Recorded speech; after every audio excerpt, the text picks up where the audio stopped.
doing this creation of the images, right? You saw it, and then I panned up. I saw fire and stuff, and then I literally saw the word fire. It could have been very, they don't know. I mean, they did a report. I can have Pete talk to it because his department did the report. They really don't know. I think Israel's going to be spending. They don't know. I believe that it was all completely obliterated. Here's Trump. What's your reaction to the intelligence?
I believe everything. Look at the because they did a report.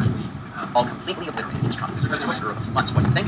And Trump goes, they don't know. I believe that it was all completely obliterated. Here's Trump. Mr. President, what's your reaction to the intelligence reports saying that the Iranian nuclear sites will be partially devastated? Yeah, well, they said it was actually the report. Said it could have been very. They don't know. I mean, they did a report. I can have Pete talk to it because his department did the report. They really don't know. I think Israel's going to be telling us very soon because BP is going to have people. Spoilers. So my images are supposed to be like the future. So like yeah, like now starting into the future. So this is like part of the future. It's perfect coincidental. Involved in that whole situation. We hear it was obliteration. It was a virtual obliteration. When you take a look at the ground above, don't forget that.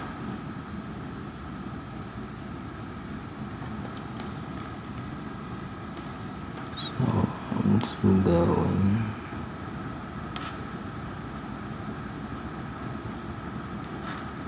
comments.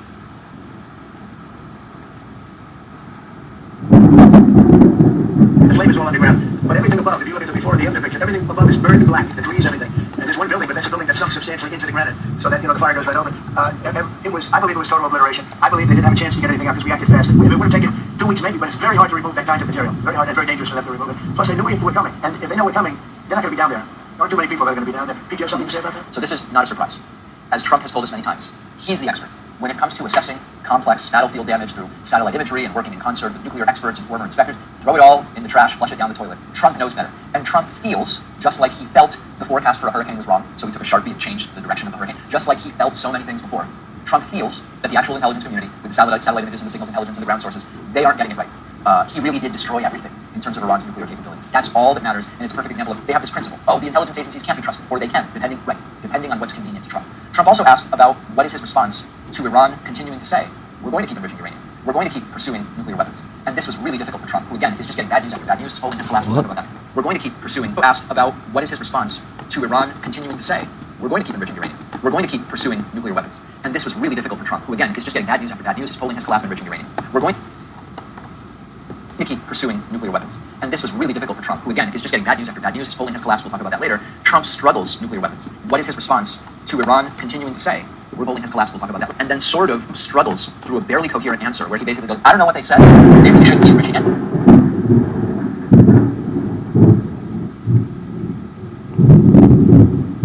Anything, lying and then sort of issuing a thinly veiled threat, as Trump regularly does. Take a look. What is your response to Iranian foreign minister to say wrong enrich uranium and to Well, I don't know if they've said that, but okay, the last thing they want to do is enrich anything right now. They want to recover. And we won't let that happen. Number one, militarily we won't. I think we'll end up having some sort of relationship with Iran. I say it, look, I've had a relationship over the last 4 days. They agreed to the ceasefire. Today's 25/25 of July, of June, I mean. Double alliteration. And it was a very equal agreement. They both said that's enough. They both said it. But no, they won't do that. The last thing they want to do, Katie, is enrich. They're not looking to. They're not. Can you imagine after all that? They're going to say, "Oh, let's go do a bomb." There could be a day in the future where, and then somebody else taking our place will be saying, "Don't do it," and maybe they won't do it as well. I don't know, but they're not going to have a bomb and they're not going to enrich. And we believe all of the stuff is down there. We don't think they had nearly the time because to get that out is a very difficult thing. It's not like moving a package. You're taking this carpet up and moving it. It's very difficult. It's very dangerous to do. We believe it's all down there. We had a tremendous victory, a tremendous hit, and because of that, I don't think they would have been down there because they knew. Double alliteration, that's 18, 20, 25. 7, 8, 9. 9 times 9 is 18, which is half of 36, which is, and then do the 6, 21, 2, 6, 24, and then cut the hours of the day, but, God is constant. This today, I don't know when was the ceasefire, yesterday though, right? Not today. When was the ceasefire?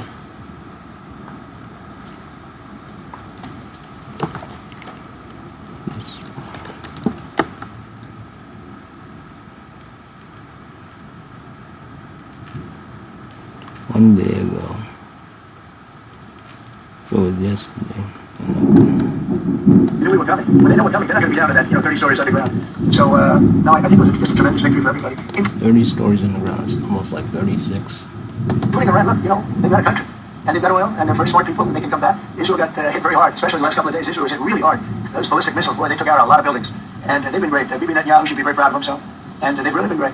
But they're not going to be building bombs for a long time. So this is the foreign policy version of... And they've really been great. But they're not going to be building bombs for a long time. So this is the foreign policy version of leaving a voice... Really been great.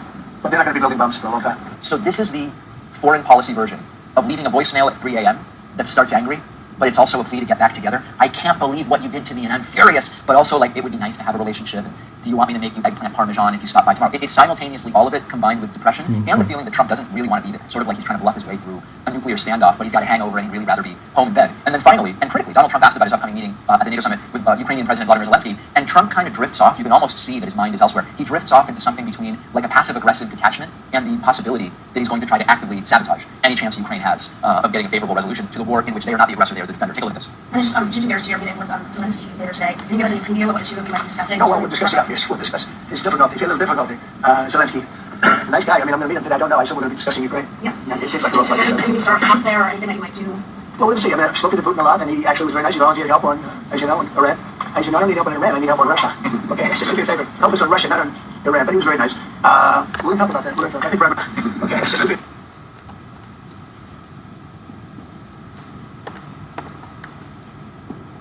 a favor. Help me on Gaza. Getting this like weird. So you got Putin, Iran. Of course, they have a relationship, Iran and Putin. It's all mixed in.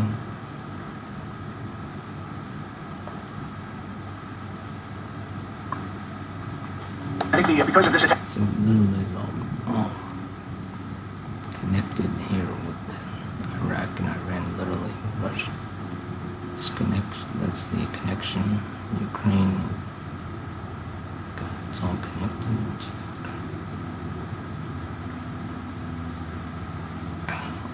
I don't know. Attack that we made. I think we're going to have some very good news. I was talking to Steve Whitcup, who, by the way, is terrific, and who knows more about this subject than anybody. The subject of what we were just talking about. He was on last night with Jesse and with Laura and with Sean. And basically telling the rest of the alliance, the guy you're all trying to stop and saying Putin's very nice, Zelensky's country is being invaded and bombed. Gaza's very close. A little difficulty, Trump says. He has a great take on it. He just explains Jesse and with Laura and with Sean. And he has a great take on it. He just explains it, so he's really very knowledgeable. But he did tell me that Gaza's very close. A little difficulty, Trump says. As in, Zelensky's country is being invaded and bombed by the dictator that Trump keeps praising and saying Putin's very nice and Putin's very strong and Putin's very smart. What?